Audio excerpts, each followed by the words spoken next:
मौलाद एक बार फिर से आप सभी का स्वागत करती हूँ द यूनिटी पर। आज मैं आपको ज्योतिराव फूले जी के बारे में बताने जा रही हूँ। जी का जन्म 11 अप्रैल 1827 में हुआ था। वह महाराष्ट्र के निवासी थे। उनका विवाह महज 13 साल की उम्र में सावित्रीबाई फूले जी के साथ हुआ था। वह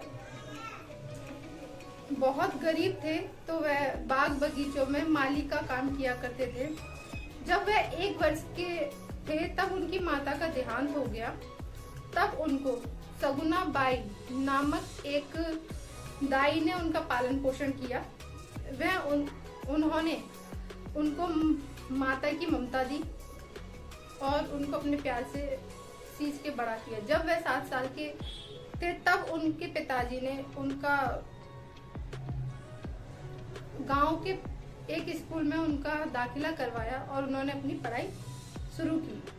वहां जातिवाद भेदभाव के कारण उन्होंने अपनी पढ़ाई बीच में ही छोड़ दी। तब उन्होंने प्रण लिया कि वह पढ़ाई करेंगे। तब उनकी माता सगुना बाई ने उनको घर पर ही पढ़ाना आरंभ किया और वह जब भी गांव के बुजुर्ग लोगों से मिलते थे तो उनसे सामाजिक मुद्दों पर बातें करते थे। सभी गांव वालों को उनके विचार बहुत पसंद आते। ज्योतिबा फूले जी बचपन से ही महिलाओं को शिक्षा दिलाने के प्रति जागरूक थे और वह बचपन से देखते आ रहे थे कि कन्याओं का बाल विवाह कर देते हैं छोटी छोटी उम्रों में। फिर वो घर गृहस्थी के कामों में इतना लीन हो जाती है कि वह अपने शिक्षा पर ध्यान नहीं दे पाती। या ये समझ लीजिए कि उस दौर में महिलाओं को शिक्षा करने नहीं दिया जाता था। ज्योतिबा फूले जी का मानना था कि महिला और पुरुष समान है, एक ही श्रेणी में आते हैं। उनको एक साथ कदम से कदम मिलाकर चलना चाहिए। फिर महिलाओं को पुरुषों की भांति सम्मान क्यों नहीं मिलता? इसीलिए उन्होंने प्रण किया कि वह महिलाओं के लिए विद्यालय खोलेंगे, उनको पढ़ाएंगे, सक्षम बनाएंगे। और उस दौर में जब छोटी छोटी बच्चियों का विवाह कर देते थे, वह विधवा हो जाती थी, तब उनके साथ बहुत ज्यादा दुर्व्यवहार करते थे। जैसे सती प्रथा व्यवहार करते थे। जैसे सती प्रथा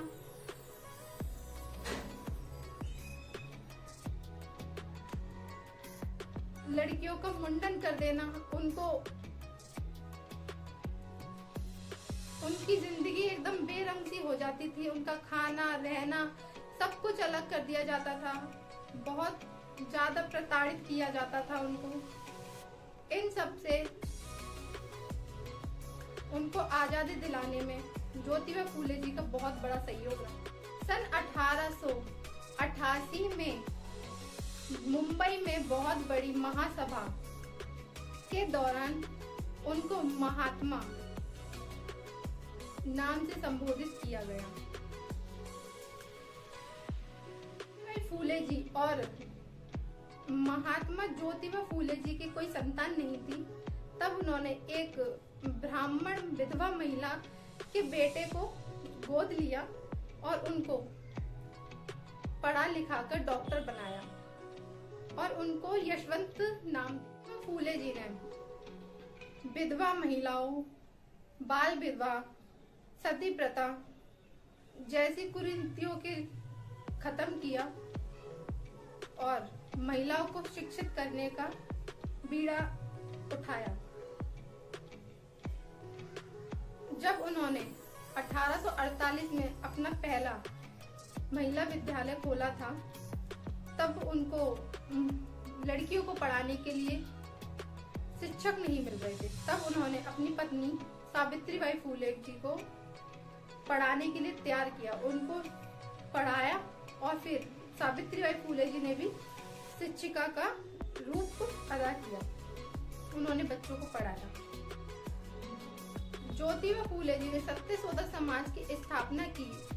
सत्यशोधक समाज जो संस्था थी उसमें गरीब, पिछड़े, अति पिछड़े, अनुसूचित जनजाति के लोगों के लिए कार्य किया जाता था। उसमें उनकी उत्पीड़न को दूर करने के लिए कार्य किया जाता था। ज्योतिबा फूले जी ने 27 नवंबर 1890 में अपने सभी सहयोगी साथियों को बुलाया और उनसे कहा कि मेरा अंतिम समय अब आ गया है। मैंने जितने भी सामाजिक कार्य करने का बीड़ा उठाया उनको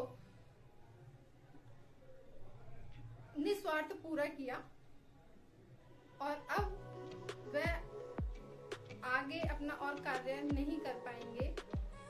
उनके बेटे यशवंत और उनकी पत्नी सावित्रीबाई फूले जी की जिम्मेदारी आप सभी के ऊपर है और उनका ख्याल रखिएगा और मेरे जो अधूरे काम रह गए उनको पूरा कीजिएगा।